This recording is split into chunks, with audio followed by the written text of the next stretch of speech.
Bonjour et bienvenue sur la chaîne des enfants du facteur. Dans cette vidéo, je vais vous parler d'un type de prise de décision qui est un peu particulier, qui est la dérogation.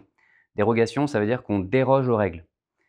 C'est pas évident parce qu'on travaille dans des environnements où il y a déjà des procédures et parfois on est obligé de s'écarter de la procédure. Et pour donner un exemple concret, en dehors du monde de la santé, je vais prendre l'exemple de l'accident de Fukushima.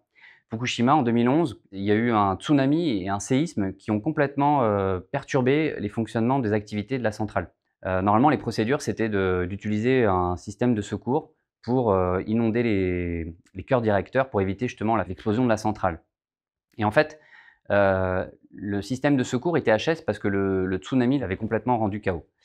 Et donc, ils se sont retrouvés à faire des choses qui n'étaient pas du tout prévues dans les protocoles et dans les procédures, c'est d'utiliser de l'eau de mer pour inonder le cœur du réacteur.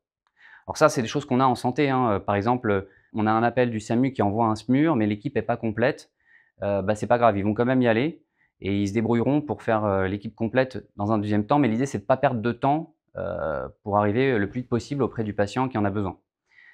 Parfois, ça va être un infirmier ou un médecin junior. Ils vont commencer une réanimation et faire des choses. Et dès que le médecin senior arrivera, ils vérifieront que ce qu'ils ont fait, c'est OK. Mais ils vont quand même déroger au fait de faire des choses qui nécessitent normalement un médecin senior.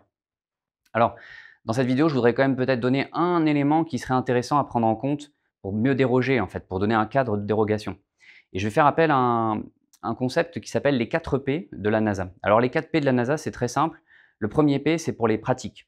Le deuxième P, c'est pour les procédures. Donc, c'est tout, en gros, un ensemble de règles. Le troisième P, c'est pour la politique de l'organisation. Donc, c'est effectivement l'ensemble de ces règles qui régissent l'organisation. Et le quatrième P, c'est la philosophie.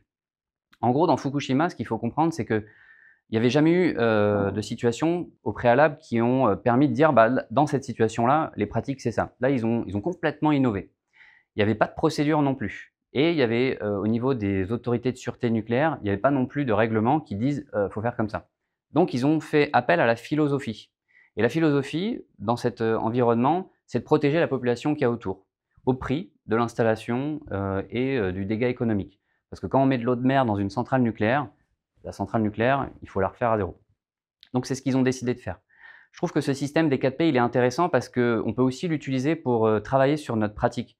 Qu'est-ce qui fait que dans votre activité, vous suivez telle ou telle règle, que le règlement intérieur de l'établissement, il est comme ci ou comme ça, et finalement on en revient à quelle est la philosophie de notre activité.